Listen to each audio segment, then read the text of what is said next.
Well, it's almost time for PAX East 2012, and of course, the many PAXs will happen in the future. But, you know, a major problem, at least at the last PAX, and probably for many PAXs to come, was counterfeit badges. This was a minor problem in old days, because, you know, PAX mails the badges. Well, it's a minor problem for every convention. Yeah, but PAX mails the badges way ahead of time. So the fact that it was as minor of a problem as it was nice. But at the last PAX, counterfeit badges were off the hook. They were an incredible problem. And anything that sells out, right, is going to have a problem with this because there are people who want to get in that just didn't buy their badges on time. Now, the thing is, I can understand if this is like a concert and all the tickets sell immediately. Or, you know, 5 years from now when PAX sells out 5 seconds after it goes open, but we're not there yet. We're not there yet. I mean, PAX and other conventions don't sell out for quite some time. I mean, San Diego Comic-Con sells out pretty quickly these days, at least the hotels especially. But the conventions, you know, PAX doesn't sell out immediately. It takes, you know, weeks and weeks.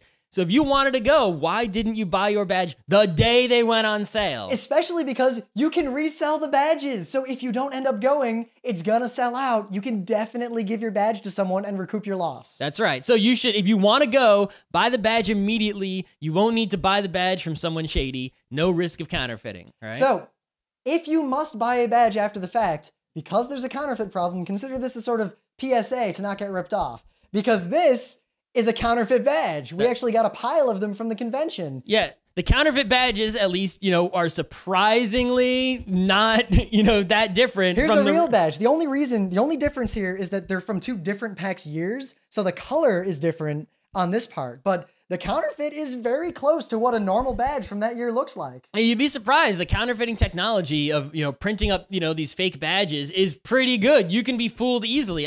We were at New York Comic Con last year. We're walking down the street and some guy's on his cell phone. He's got a badge and he's talking to his friend. Like, you know, it's just some stranger who happens to be standing next to us. And he's talking to his friend about it. He got a badge for $20. And I look at it. I'm like, dude, that badge is counterfeit, yo. And he's like, no. I'm like, yep. 100%. We're like, give it to us. And we're like, yeah, it's counterfeit. And it was.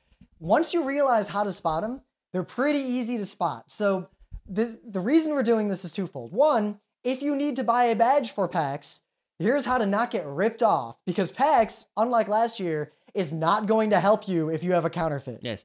Do not buy a badge unless you can inspect the badge in person before spending money on it. Okay, maybe the guy had a picture on his website of the badge and you could tell from the picture that it was real. That looks legit, right? Well, or wait a minute.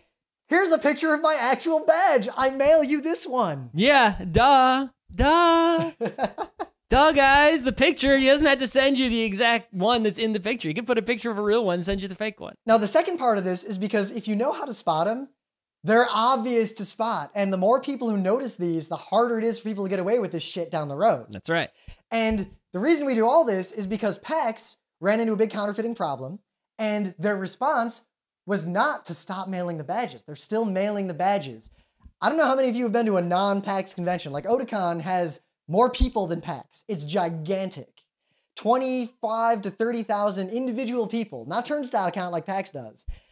It takes like 4 hours to get your stupid badge because 10,000 people line up Thursday night to pick them up in person. That's right. Now, they're afraid of counterfeiting, so they won't mail the badges.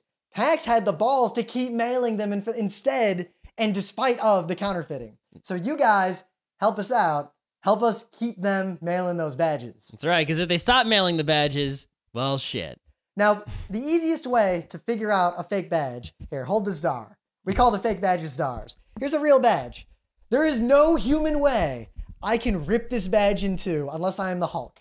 There is no way for me to split it down the middle. No matter what I do, I could like fold the badge, I could cut it, but I'm not going to be able to take my hands and just tear it in two. Yeah, this was made by a professional badge making company. It's like a serious piece of plastic, you know? It's not just like anything that's fake is probably something that came from like a desk jet and was laminated or something like that. It's not something someone had done in bulk as an ultra professional job, because no big professional place with that kind of quality printing equipment is going to print something that says PAX Weekend Pass if you're not PAX.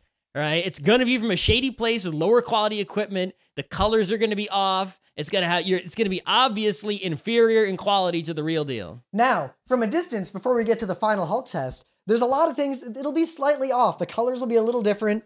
That little text at the bottom with the copyright and the thing will be off a little bit usually because of the way the offset printing works.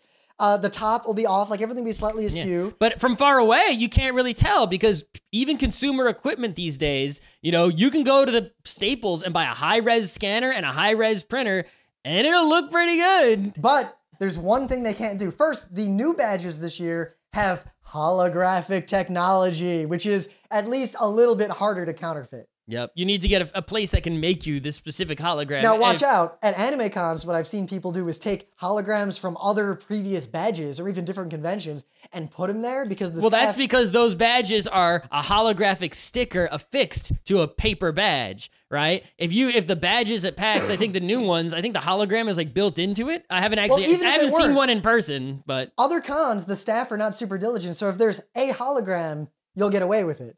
But at PAX, we have it on pretty good authority that if the hologram doesn't match, it'll be obvious right away. But the simplest test, without doing any sort of like deep analysis, is to take the stupid badge and grab it by the edge and try to split it in two. Because, oh shit, they're super easy to rip in two. Because it's just a piece of paper that was laminated and then cut. So it's not sealed on the